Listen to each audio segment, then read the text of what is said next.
Who were the Arabs after Islam? In 610 CE, under the star-filled sky of Mecca, a prophet's call echoed across the desert. Islam was born, promising unity for a fragmented land. The message spread quickly among the tribes of Arabia: worship one God, uphold justice, and care for the weak. Believers gathered in Medina, forging the first Islamic community under Muhammad's leadership. A constitution brought Jewish clans and Arab tribes together under equal rights. The battles of Badr, Uhud, and the Trench tested faith, yet each victory bound hearts and shared purpose. In 630 CE, Mecca surrendered without bloodshed. The Kaaba was cleansed of idols and became the symbol of monotheism and unity. The Rashidun caliphs. Abu Bakr's stewardship and Prophet Muhammad passed away in 632 CE. Abu Bakr, his close companion, was chosen as the first caliph. Within months, he faced the Ridda Wars, the rebellions of tribes who renounced Islam or refused to pay zakat.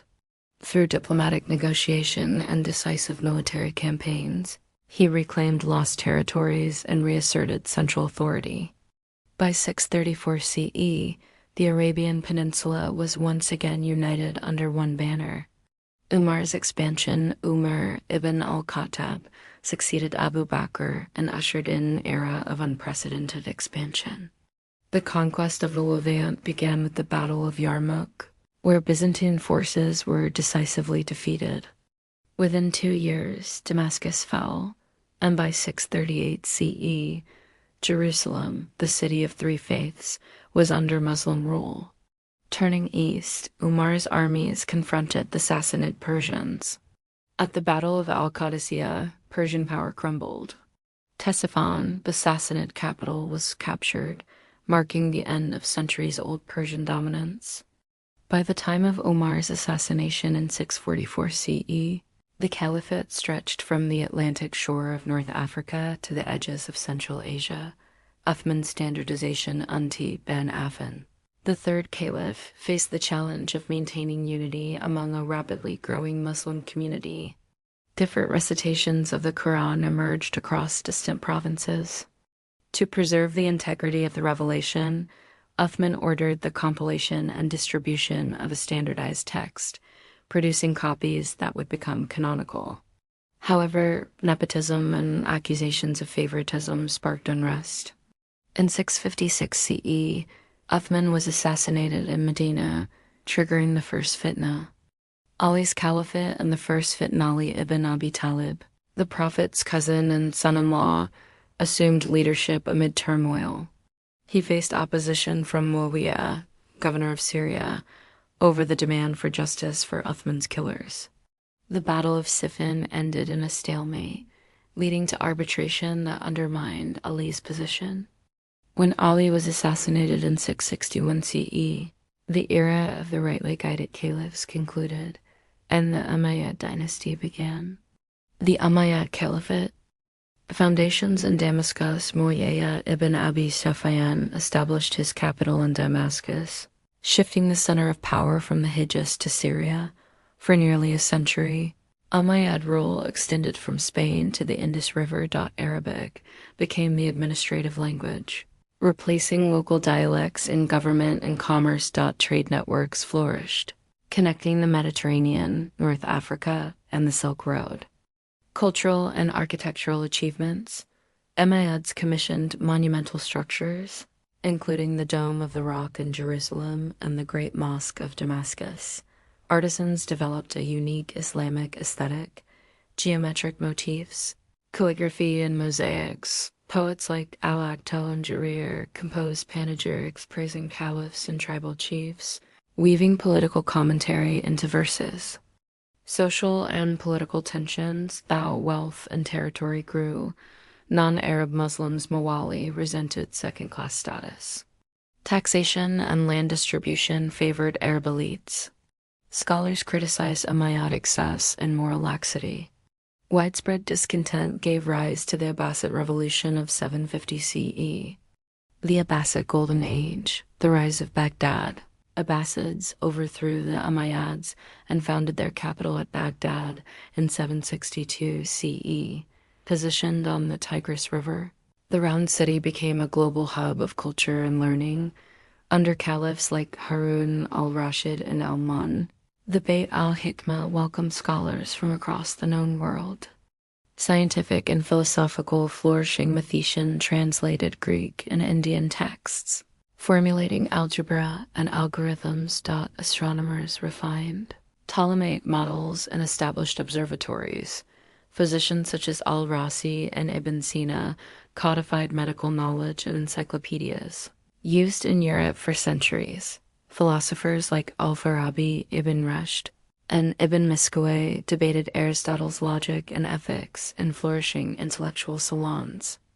Economic prosperity and cultural exchange. Baghdad's markets overflowed with silk from China, spices from India, and gold from Africa. Roots, offering shelter to merchants and pilgrims.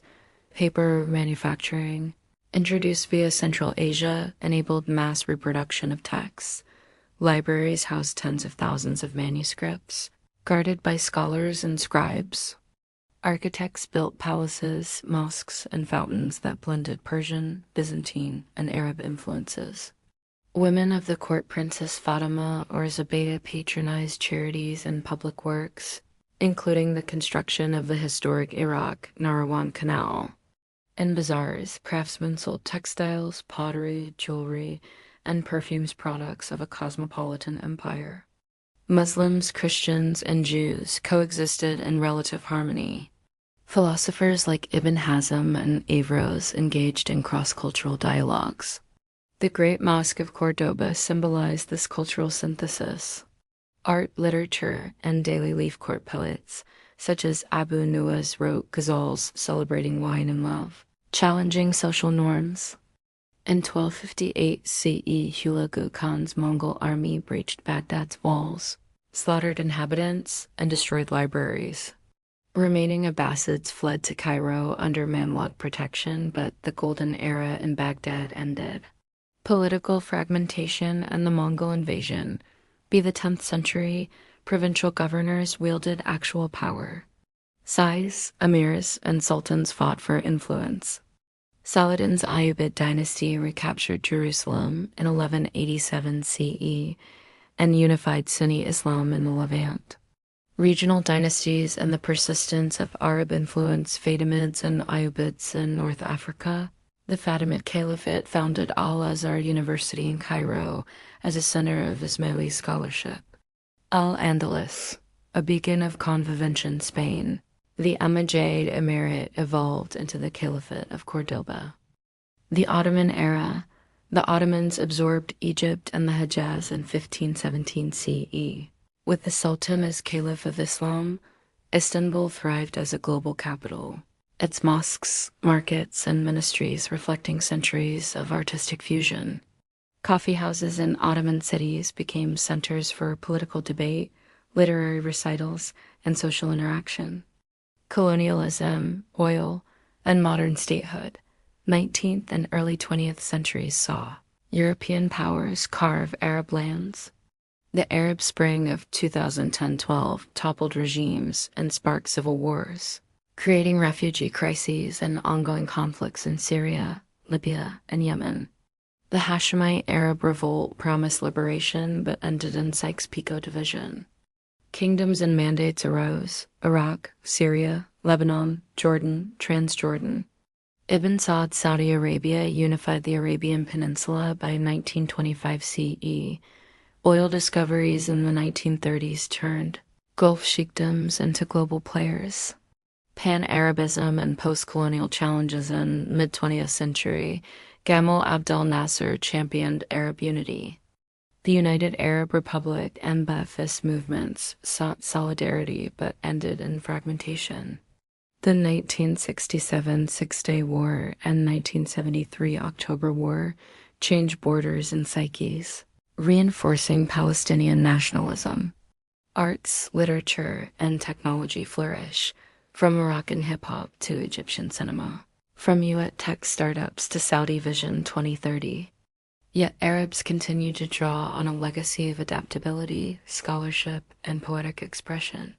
From the first Muslim community in Medina to the modern capitals of Riyadh, Baghdad, and Cairo, the Arabs have journeyed through empires, golden ages, and upheavals.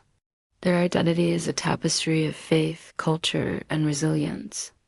If you enjoyed this journey, please like, subscribe, and share. Leave your questions and topic ideas in the comments. Thank you for watching. Until the next story. Contemporary Era and the Arab Spring Satellite Television and the Internet-Connected Arab Youth. Modern Arab Identity and Future Prospect Today. Over 400 million Arabs speak dialects from the Maghreb to the Gulf. They practice Islam, Christianity, and other faiths. Challenges remain: political reform, economic diversification, climate resilience, and social justice.